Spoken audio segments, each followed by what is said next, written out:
5:39 is the time now. Today marks 100 years of the U.S. Postal Service's Air Mail service. And while USPS celebrates its history, we are taking a look at its future. The Postal Service has faced challenges in decades past, including major revenue loss. And we want to know, do you think the Postal Service can survive?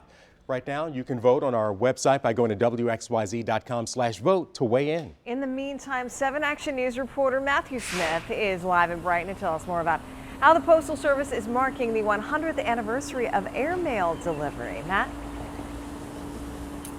Yeah, Alicia, if you like history, if you like the U.S. Postal Service, you're going to like this one. They've actually unveiled this new airmail service forever stamp. So this is one of those ones that's going to stick around no matter how many years you hold on to it. You'll always be able to stamp it on there. And then later this year, they're also going to do a second stamp. This one will be a red one, and that's going to signify when they switched over from using Army pilots to actual U.S. Postal Services, who started that service all the way back in 1918. Always changing, always innovating.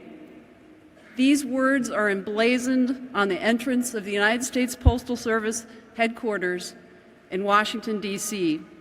They describe an organization willing to embrace technology and invention. But as the post office looks back, we're looking forward to see just how service looks and how things are going to look and whether they'll even exist in another 100 years. So first off, there's the ongoing money issue of the post office. They lost more than $1 billion this quarter, more than double the same time last year. And a big reason, rising retirement costs, labor costs, and costs of shipping packages is continuing to go up. Meanwhile, President Trump has convened a new task force to look at how the Post Service operates. In the past, he's called its future unsustainable and has alluded to a restructuring to prevent a bailout by all of us, the taxpayers. And that's going to lead us back to all those ongoing discussions about Amazon, the shipping company, and what they're doing and how it's affecting the United States Postal Service. Now, just yesterday, we talked about how Amazon was affecting the trucking industry. And yes, that also means they're going to be affecting things like the United States Postal Office, UPS, and FedEx. Coming up at 6:45, we'll tell you how it's affecting them and whether or not it makes what they're doing here sustainable.